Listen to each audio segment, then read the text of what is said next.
Hello well-wishers and welcome to my channel Aspiring Minds. In today's video, we are going to cover the prose piece The Little Match Girl by Hans Christian Andersen. So grab your virtual seats and let's begin. Let's quickly know a little bit about Hans Christian Andersen. Now he was born on 2nd April 1805 and he died on 4th August 1875.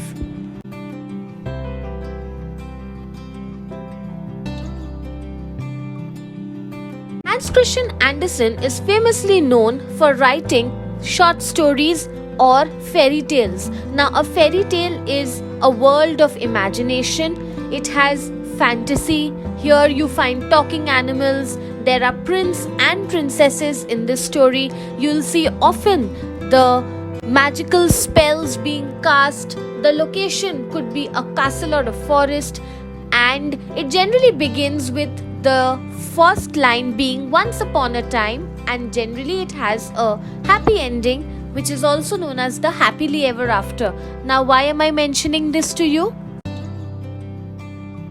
I mention this to you because there are very famous fairy tales that Hans Christian Andersen wrote, which you have all read as you all have grown up till today. That is, you must have heard of The Little Mermaid, The Snow Queen and Thumbelina, among the few popular fairy tales written by Hans Christian Andersen. Setting of the story that we will be reading, that is The Little Match Girl, is written in the part of the Victorian era, which lasted between 1837 to 1901, and it was known as the rule of Queen Victoria. You can see her picture on your screens. At this time, there was rapid industrialization, new industries and factories were being set up, but at the same time, there was a lot of poverty and child labor, two things that we will also be seeing in our story, The Little Match Girl. A text which I cannot but mention, that is a classic of the Victorian era, the example being Oliver Twist by Charles Dickens. But without wasting any more time, let's quickly begin with The Little Match Girl.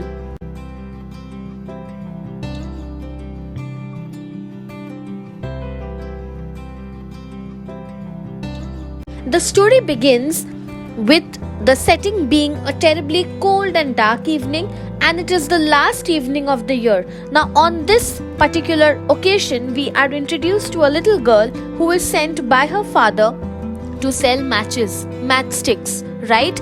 And she's described as being a poor little girl. She's bareheaded. You can see from the image, she's barefoot, that she's not got any footwear to wear at this time, and she's been wearing an old apron. It's not a new apron but an old one. So on this New Year's Eve, it is a bitterly cold evening. The little girl is walking bareheaded and barefoot. She does not have her mother. She's only got her father in the family. And while she has been crossing the road, she has happened to lose her mother's slippers, which she had been wearing. And these slippers, because they were her mother's, not her own, were of a loose fitting, and that is why she happens to miss it while she is crossing the road safely.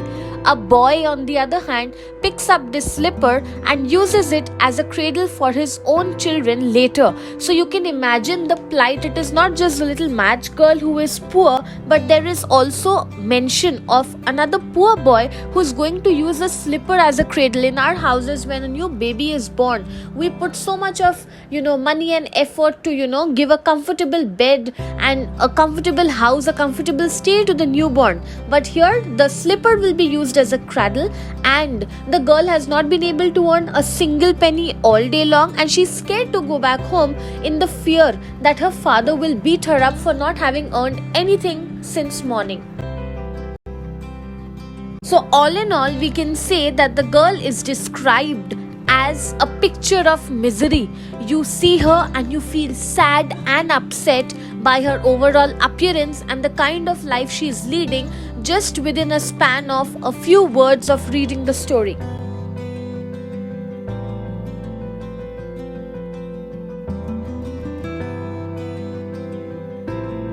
As the girl has been moving along on the streets, she gets the glorious smell of roast goose. Okay, she has seen it in someone's house, and she is being able to smell the glorious smell, the beautiful smell of goose being roasted coming from someone's house, because it's the last evening of the year and there is a lot of celebration and festivity all around. This is an example of an olfactory imagery where words describe things which can be smelt. Olfactory is a word which uses the sense of smell. For your extra reference, you can just keep this as a kind of a note for you in the future for your reference about the different types of imageries that exist in English literature. Otherwise, you can skip this part as well. Next, we see that one by one the girl is going to have a vision. Now she's hungry, she's feeling terribly cold on the last evening of the year. It's probably the month of December, and she's got nothing else to do but to just sit and be lost in deep thought. So that makes her see visions, things she starts imagining. And what is the first vision she sees? She sees a great iron stove. It's got polished brass knobs. Brass is a type of metal, and ornaments. It's a beautiful looking golden stove which she sees. Now, what is the significance or importance of this vision? It shows her need for warmth. Because it was the last evening of the year, she did not have proper clothes to cover herself. She did not have a safe house where she could stay indoors and enjoy the warmth from a fireplace, and therefore this is what she has been internally craving for, and she sees it as a kind of vision. On a metaphorical level, you could also say that her need for love is reflected here. Warmth also comes. You also feel a sense of warmth from the love and a sense of belonging, but she did not feel that sense of warmth and belonging from her father at home, and therefore her craving for that makes her see this vision. After this, she sees a second vision. That is, what is it that she's next been craving for? She sees shining white cloth being laid out on a table. It's got beautiful china. China here refers to the kind of crockery that was put out on display, the cups, plates, saucers, etc. And she sees roast goose. What is the significance of this? Her need for food. She had obviously been starving, hungry. Imagine, it's so cold and she's on an empty stomach, so naturally her mind is thinking about, her need for food is there, which is why she sees this vision, that what if I had a lavish table, a lavish spread with a very delicious yummy meal before me, and therefore she has this vision.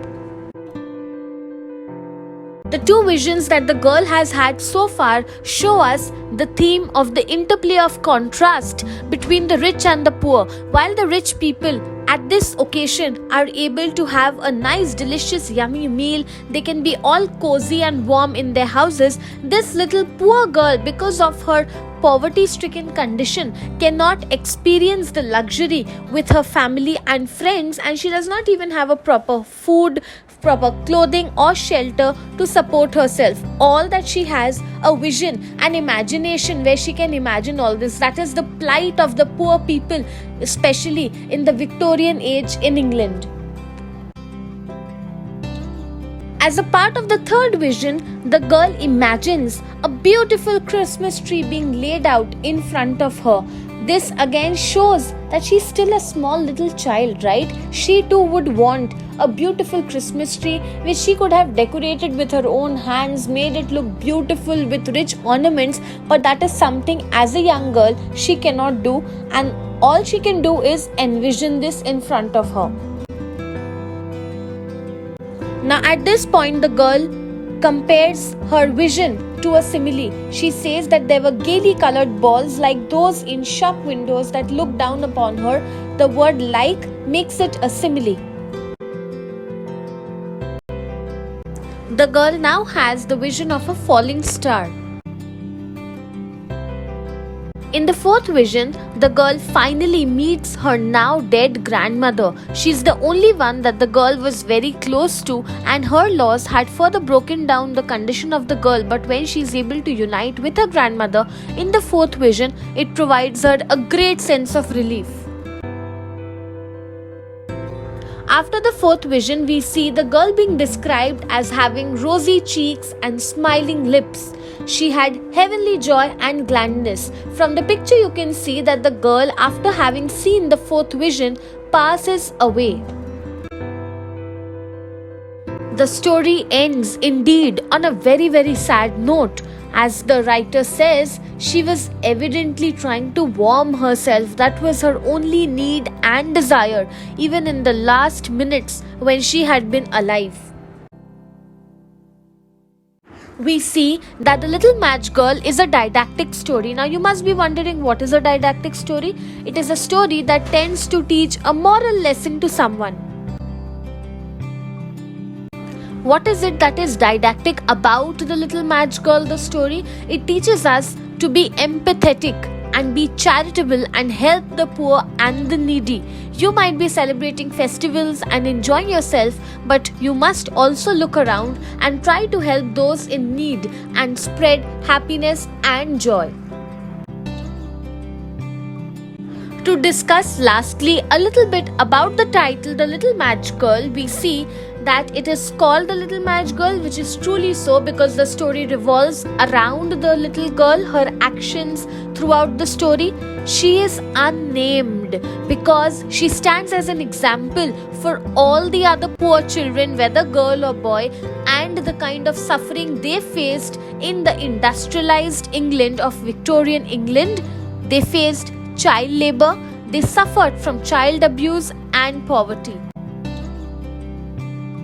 And what is the significance of the word match in the title of the story?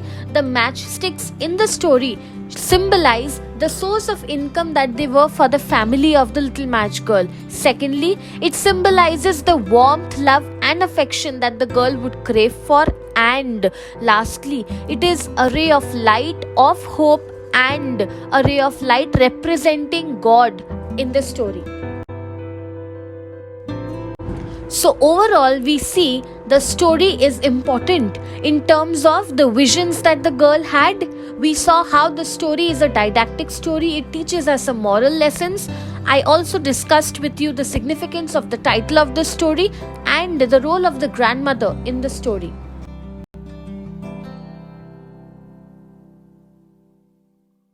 So that's it from this video. I hope you liked it. Do hit the like button. Subscribe to my channel for more such future updates.